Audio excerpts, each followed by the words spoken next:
ஸ்ரீ சுவாமி சிவானந்தா. ஞான யோகம். மனம், அதன் மர்மங்களும் கட்டுப்பாடும். மனம் பற்றிய உண்மைகள்.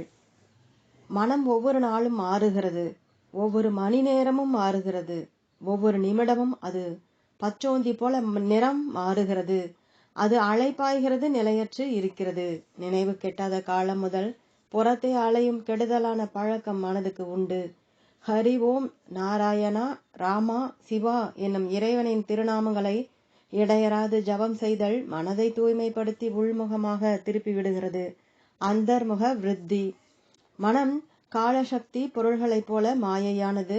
மனம் ஒன்றில் தீவிரமாக ஈடுபட்டிருக்கும் போது 2 மணி நேரம் 5 நிமிடம் போல தோன்றுகிறது. மனம் ஒருநிலைப்படாமல் அலைந்து கொண்டிருந்தால் 1/2 மணி நேரம் 2 மணி நேரமாக தோன்றுகிறது. ஒவ்வொருவரின் அனுபவமும் இப்படித்தான் உள்ளது. கனவிலும் 50 ஆண்டுகால நிகழ்ச்சிகள் 10 நிமிடங்களில் தோன்றி மறைகின்றன. கல்ப காலத்தை ஒரு வினாடியாகவும் ஒரு வினாடியை கல்ப காலமாகவும் கருதுவது மனதின் விளையாட்டு. ஒரு எல்லைக்கு உட்பட்ட மனதின் மூலம் அனுபவங்கள் படிப்படியாகத்தான் ஏற்படுகின்றன. ஒரே நேரத்தில் பூரண அனுபவம் ஏற்படவில்லை. அந்த அனுபவம் நிறுவுகள் சமாதி நிலையில்தான் ஏற்படுகிறது. அந்த நிலையில் கடந்த காலமும் எதிர்காலமும் நிகழ்காலத்துடன் இணைகிறது. ஒரு யோகிக்கு தான் இந்த அனுபவம் ஏற்படுகிறது. ஒரு அளவுக்கு உட்பட்ட மனித மனம் படிப்படியாகத்தான் ஞானம் பெறுகிறது. புலன்கள் மூலம் பல்வேறு பொருட்கள் ஒரே சமயத்தில் தொடர்புக்கு வந்தாலும் மனம் வாயில் காப்பான் போல செயல்பட்டு ஒரு சமயத்தில் ஒன்றை மட்டும் உள்ளே அனுமதிக்கிறது. மன தோற்றத்தை உருவாக்கும் மன தொழிற்சாலைக்குள் ஒரு நேரத்தில் ஒரு வகைப்பட்ட உணர்ச்சியை மட்டும்தான் மனம் அனுப்ப முடியும். தைராய்டு, தைமோஸ், பரோட்டிட், பீனியல், சுப்ரரீனல் என்னும் நாளமில்லா சுரப்பிகளில் தோன்றும் பொருட்கள் நேரடியாக இரத்தத்துக்குள் இழுக்கப்படுகின்றன. ஒவ்வொரு மனிதனின் சுவாபத்தையும் உருவாக்குவதில் இவை முக்கிய பங்கு வகிக்கின்றன. சூழ்நிலை, கல்வி, அனுபவம் இவற்றின் மூலம் மனிதனின் சுவாபத்தை பெருமளவு மாற்றி அமைத்து கொள்ளலாம். அதனை முழுமையாக மாற்றி விடுவது என்பது இயலாது. ஆகவேதான் கீதையில் சத்ருஷம் ஸ்ரேஷ்டதே ஸ்வஸ்யாக பிரக்ரிதே ஞான வானபி என்று சொல்லப்பட்டிருக்கிறது. ஞானியாக திகழும் ஒரு மனிதன் கூட தனது சொந்த இயல்புக்கு இணங்கியே செயல்படுகிறான். கீதை அத்தியாயம் 3 ஸ்லோகம் 33. மனதை ரகசியத்தை அது நுட்பமாக வேலை செய்வதை முழுமையாக புரிந்து கொள்ள எனக்கு பல ஆண்டுகள் ஆயிற்று. மனம் கற்பனா சக்தியின் மூலம் நாசம் விளைவிக்கிறது. கற்பனையின் மூலம் ஏற்படும் பல்வேறு அச்சங்கள், விஷயத்தை பெரிதுபடுத்துதல், இல்லாத ஒன்றை இருப்பதாக கதை கட்டுதல், மனதளவில் ஒரு நாடகத்தை நடத்துதல், ஆகாயத்தில் கோட்டை கட்டுதல், இவையெல்லாம் கற்பனா சக்தியின் விளைவுகள். ஆரோக்கியமான மனிதன் கூட மனதின் கற்பனா சக்தியின் மூலம் கற்பனை நோய் போன்றவற்றிற்கு ஆளாகிறான். ஒரு மனிதனிடத்தில் சிறிதளவு பலவீனம் அல்லது தோஷம் இருக்கலாம். அவன் உங்களுக்கு எதிரியாக ஆகிவிட்டால் உடனே அந்த பலவீனத்தை பெரிதுபடுத்தி பேசுகிறீர்கள். இன்னும் நிறைய பலவீனம் அல்லது தோஷங்கள் அல்லது குறைகள் அவனிடம் இருப்பதாகவும் நீங்கள் கதை கட்டி விடுவீர்கள். இது கற்பனா சக்தியின் விளைவு. கற்பனையின் மூலம் ஏற்படும் அச்சத்தில் ஏராளமான சக்தி வீணாக்கப்படுகிறது. நம்பிக்கை, பகுத்தறிதல், அறிவு ஆகியவை மனதின் முக்கிய செயல்களாகும். முதலில் நீங்கள் ஒரு டாக்டரை நம்புகிறீர்கள். மருத்துவ பரிசோதனைக்காகவும் சிகிச்சைக்காகவும் அவரிடம் செல்லுகிறீர்கள். அவர் உங்களை பரிசோதித்து பார்த்துவிட்டு நீங்கள் உட்கொள்ள சில மருந்துகளை எழுதி தருகிறார். நீங்களும் அந்த மருந்துகளை வாங்கி உட்கொள்ளுகிறீர்கள்.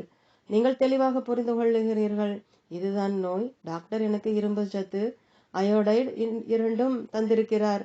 இரும்பு சத்து இரத்தத்தை விருத்தி செய்யும். மேலும் அயோடைடு லிம்பத்தி சுரப்பிகளை தூண்டி ஈரலின் வளர்ச்சியை தடுத்தும் ஈரல் வெளிப்படுத்தும் நீரை உறிஞ்சும் நோயை நிவர்த்தி செய்கிறது.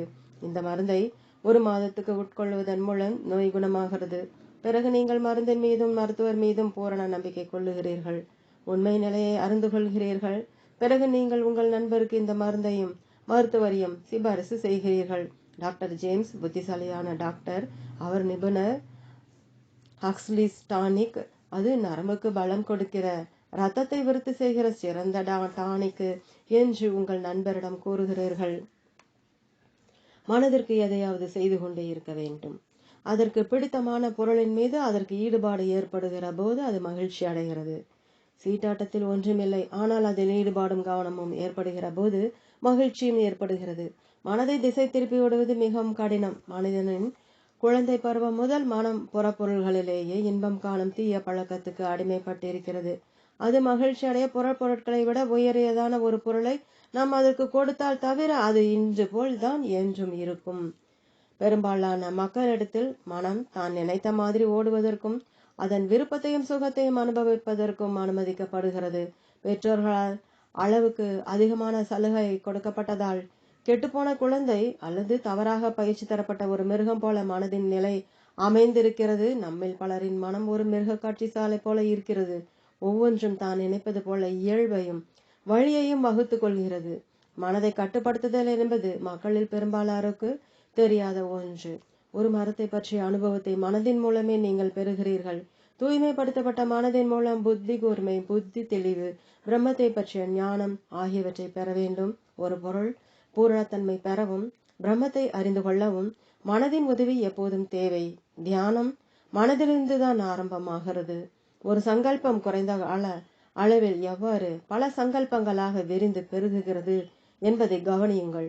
உங்கள் நண்பர்களுக்காக ஒரு தேநீர் விருந்துக்கு ஏற்பாடு செய்வதாக எண்ணிக்கொள்ளுங்கள். தேநீரை பற்றிய ஒரு எண்ணத்தின் மூலம் ஒரே நேரத்தில் சர்க்கரை, பால், தேநீர் கோப்பைகள், மேஜைகள், நாற்காலிகள், மேஜை விரிப்பு, கைத்துண்டு, தேக்கரண்டி, இனிப்பு பண்டங்கள், காரம் அனைத்தை பற்றிய எண்ணங்களும் ஏற்படுகின்றன. ஆகவே இந்த உலகம் என்பது சங்கற்பங்களின் விரிவாக்கம்தான், அன்று வேறில்லை. உலகியற் பொருட்கள் மீதான எண்ணங்களை விரிவுபடுத்தி கொண்டு செல்லுதல் பந்தமாகும். சங்கற்பங்களை துரத்தல் மோட்சமாகும். சங்கற்பங்களை முளையிலேயே கிள்ளி எறிய நீங்கள் கவனமாக செயல்பட வேண்டும். அப்போதுதான் நீங்கள் உண்மையாகவே மகிழ்ச்சியுடன் இருப்பீர்கள். மனம் தந்திரம் செய்கிறது, விளையாடுகிறது. அதன் இயல்பு, செயல்முறை, பழக்க வழக்கங்கள் ஆகியவற்றை நீங்கள் புரிந்து கொள்ள வேண்டும். அப்போதுதான் அதனை நீங்கள் எளிதில் கட்டுப்படுத்த முடியும். மனம் ஒரு பொருளை பற்றி தீவிரமாக சிந்தித்தால் அந்த பொருளின் வடிவமாக அது உருக்கொள்கிறது. அது ஆரஞ்சு பழத்தை நினைத்தால் ஆரஞ்சு பழமாகவே வடிவம் கொள்கிறது. கையில் புல்லாங்குழலை வைத்துக்கொண்டு நிற்கும் பகவான் கிருஷ்ணனை அது எண்ணினால் அது பகவான் கிருஷ்ணனின் வடிவமாக ஆகிறது. நீங்கள் மனதை சீராக பயிற்றுவிக்க வேண்டும். அது ஏற்றுக்கொள்ளும் வகையில் சாத்வீக உணவை தர வேண்டும். எண்ணம் அல்லது மன தோற்றத்தின் சாத்வீக பின்னணியை நீங்கள் பெற்றுக்கொள்ளுங்கள். நீங்கள் ஒரு மாதத்துக்கு தொடர்ந்து ஓவல்டின் உட்கொண்டு வந்தால் மனதுக்கு ஓவல்டின் மீது விருப்பம் ஏற்பட்டு விடுகிறது. நீங்கள் துறவிகளுடன் இருந்தால், யோகம், வேதாந்தம் சம்பந்தமான புத்தகங்களை படித்தால் இறை ஞானம் பெற வேண்டும் என்ற ஆவல் மனதில் ஏற்படுகிறது. இத்தகைய மனதின் விருப்பம் மட்டும் போதாது. கொழுந்துவிட்டு எரியும் வைராகியம், முமுட்சுத்துவம், ஆன்மீக சாதனை செய்யும் ஆற்றல், தியானம், நிதித்தியாசன் ஆகியவை தேவை. அப்போதுதான் நீங்கள் ஆன்ம ஞானம் பெற முடியும். பரமாத்மா சங்கற்பத்தின் மூலம் பெரும் வடிவம் மனம். அது தனது எதிரியாகிய விவேகத்தின் மூலம் பரபிரம்மத்தின் அமைதியான நிலையினை அடைகிறது. அது முதலில் விவேகத்துக்கு பணிய மறுக்கிறது. ஆதலால் அது பொருட்கள் மீதான வாசனையின் வலையில் வீழ்கிறது. மனம் எப்போதும் மாறிக்கொண்டிருக்கிறது, அலைந்து கொண்டிருக்கிறது. மனம் இப்படி அலைந்து திரியும் பழக்கம் பல்வேறு வழிகளில் ஏற்படுகிறது. மனதின் இந்த அலைந்து திரியும் பழக்கத்திலிருந்து கட்டுப்படுத்துவதில் நீங்கள் விழிப்புடன் இருக்க வேண்டும். ஒரு இல்லறவாசியின் மனம் சினிமா, தியேட்டர், சர்க்கஸ் என்று அழைகிறது. ஒரு சாதுவின் மனம் காசி, பிருந்தாவனம், நாசிக் என்று அழைகிறது. பல சாதுக்கள் சாதனையின் போது ஒரு இடத்தில் நிலைத்திருப்பதில்லை. அலைந்து திரியும் மனதை அடக்கி வைக்க அதனை ஒரு இடம், ஒரு சாதனா முறை, ஒரு குரு மற்றும் ஒரு யோக பயிற்சி முறை என்பதில் நிலைப்படுத்த வேண்டும். உருளும் கல்லில் பாசி படருவதில்லை. படிப்பதற்கு ஒரு புத்தகத்தை எடுத்தால் இன்னொரு புத்தகத்தை எடுப்பதற்குள் அதனை படித்து முடித்து விட வேண்டும். கையில் இருக்கும் வேலையில் முழு கவனம் செலுத்த வேண்டும். இன்னொரு வேலையை எடுத்துக்கொள்வதற்கு முன்னதாக கையில் இருக்கும் வேலையை முடித்து விட வேண்டும். ஒரு நேரத்தில் ஒரே பணி, அதனையும் நன்றாக செய்ய வேண்டும். இதுவே பொன்னான விதிமுறை. இது யோகியின் செயல்முறை. எண்ணங்கள் அனைத்தும் அகற்றப்பட்டு விட்டால் மனம் என்ற சொல்ல எதுவும் இருக்காது. ஆகவே எண்ணங்கள் தான் மனம். மேலும் எண்ணங்களே இல்லாத உலகம் என்பதாக எதுவும் இல்லை. பிரகாசமான ஒளி, அழகு, புத்திசாலித்தனம், பல்வேறு நிறங்கள் மற்றும் இனிய ஒளிகள் இவற்றில் மனம் கவர்ந்து இழுக்கப்படுகின்றது. இந்த சில்லறை விஷயங்களிடத்தில் ஏமாற்றம் அடையாதீர்கள்.